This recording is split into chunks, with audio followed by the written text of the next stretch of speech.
प्रभु यीशु मसीह के नाम में आप सभी को जय मसीह की। आज हम एक बहुत ही अद्भुत और प्रेरणादायक विषय पर विचार करेंगे, यरीहो की दीवार। भाइयों और बहनों, मैं आपसे एक सवाल पूछना चाहता हूं। क्या आपके जीवन में कभी ऐसी समस्या आई है जो दीवार की तरह आपके सामने खड़ी हो गई हो? जैसे बीमारी, गरीबी, असफलता या कोई ऐसा बंधन जिसे तोड़ना असंभव लगता हो। आज हम देखेंगे कि बाइबल कैसे बताती है कि विश्वास और आज्ञाकारिता से यरीहो की दीवार गिर गई, और उसी परमेश्वर पर भरोसा करके हमारी जीवन की हर दीवार भी गिर सकती है। यरीहो उस समय की एक बहुत मजबूत नगरी थी। उसकी दीवारें बहुत ऊंची और चौड़ी थीं, इतनी मजबूत कि कोई भी सेनापति सोच भी नहीं सकता था कि इसे तोड़ा जा सकता है। लेकिन समस्या यह थी कि इस्राएलियों को प्रतिज्ञा किए हुए देश में जाना था और यरीहो रास्ते में था। अगर यरीहो की दीवारें नहीं गिरती तो आगे बढ़ना असंभव था। इसी तरह हमारे जीवन में भी बहुत सी यरीहो की दीवारें होती हैं। कभी बीमारी की दीवार, कभी डर और भय की दीवार, कभी आर्थिक कठिनाइयों की दीवार, कभी पाप और आदतों की दीवार। क्या आप अपनी यरीहो की दीवार पहचान सकते हैं? अब सोचिए, अगर कोई सेनापति होता तो वह क्या करता? हथियार तैयार करता, दीवार पर हमला करता, सुरंग बनाता या और कोई युद्ध नीति अपनाता। लेकिन परमेश्वर ने यहोशू को जो योजना दी वह बिल्कुल अलग थी। परमेश्वर ने कहा, 6 दिन तक प्रतिदिन एक बार दीवार के चारों ओर घूमना। वाचा का संदूक आगे चलेगा, याजक तुरही बजाएंगे। 7वें दिन 7 बार घूमना और फिर सब लोग जोर से जयकार करना। सोचिए जरा, यह योजना सुनने में कितनी अजीब लग रही थी। परमेश्वर क्यों ऐसा करवाना चाहता था?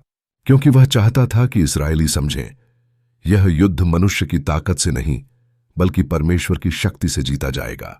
यशायाह 55 का 8 और 9 पद में कहता है, मेरे विचार तुम्हारे विचारों से भिन्न हैं और मेरी राहें तुम्हारी राहों से ऊंची हैं। इससे हमें यह शिक्षा मिलती है कि अगर हम परमेश्वर की योजना को मानकर चलें तो चमत्कार जरूर होगा।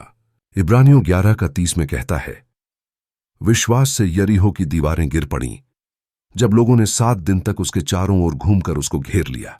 दीवारें तलवार से नहीं गिरीं, वे विश्वास से गिरीं। यहां हम 3 बातें सीखते हैं। पहली बात, विश्वास अदृश्य पर भरोसा करना है।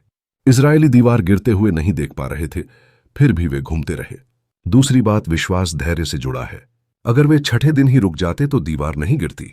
तीसरी बात, विश्वास सामूहिक होता है। पूरा समुदाय मिलकर चला, कोई अकेला नहीं। उदाहरण, अब्राहम का विश्वास जब उसने इसहाक को बलिदान पर चढ़ाने की तैयारी की। भाइयों और बहनों, आज हमारे जीवन में भी अलग अलग प्रकार की दीवारें हैं। पाप की दीवार हमें परमेश्वर से दूर करती है। भय की दीवार हमें आगे बढ़ने नहीं देती। निराशा की दीवार हमें हार मानने पर मजबूर करती है। बीमारी की दीवार हमें कमजोर बनाती है। टूटे रिश्तों की दीवार परिवारों को तोड़ती है।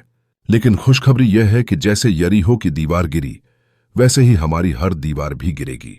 अगर हम विश्वास और आज्ञाकारिता में चलेंगे तो परमेश्वर हमें विजय देगा।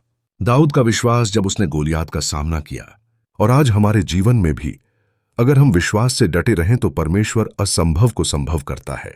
इस घटना से हम 5 बातें सीख सकते हैं। पहला, परमेश्वर की आवाज सुनना सीखो। प्रार्थना और वचन से दिशा लो। दूसरा, आज्ञा का पालन करो, भले ही योजना समझ में ना आए। तीसरा, विश्वास में डटे रहो। 7वें दिन की प्रतीक्षा करो। चौथा, एकता में चलो। पूरी कलीसिया और परिवार मिलकर प्रार्थना करें। 5वां, परमेश्वर की महिमा करो। जब दीवार गिरे तो उसका धन्यवाद करना मत भूलो। याद रखिए, जो परमेश्वर कल था वही आज भी है और कल भी रहेगा। तो भाइयों और बहनों, आज मैं आपसे पूछना चाहता हूं, आपके जीवन की कौन सी दीवार आज आपके सामने खड़ी है? क्या आप चाहते हैं कि परमेश्वर उसे गिरा दे? लूका 18 का 27 में कहता है, मनुष्यों से जो असंभव है वह परमेश्वर से संभव है। आज अगर हम विश्वास और आज्ञाकारिता से प्रभु के पास आएं तो वह हर दीवार को गिरा देगा। आइए हम सब मिलकर प्रार्थना करें। हे प्रभु, जैसे तूने यरीहो की दीवार गिराई, वैसे ही मेरे जीवन की हर दीवार को गिरा दे। मुझे विश्वास में दृढ़ रहने की सामर्थ्य दे और तेरे वचन की आज्ञा मानने में मदद कर। यीशु मसीह के नाम से मांगते हैं, आमीन। धन्यवाद और प्रभु आप सबको आशीष दे।